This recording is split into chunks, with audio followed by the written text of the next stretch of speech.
Okay, hello everyone. So today I'll be showing you how to set up or change your background picture if you don't have your windows activated.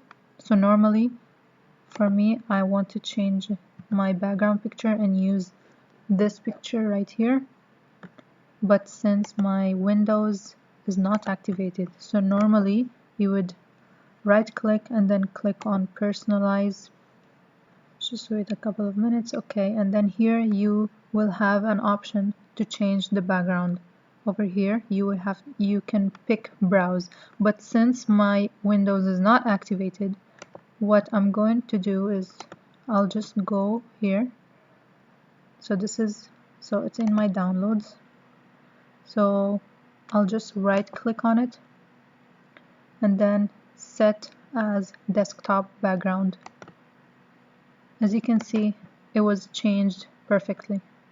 So I think I didn't pick a good HD picture, but that's the picture that I picked anyway. So yeah, that's it. Thank you guys for watching.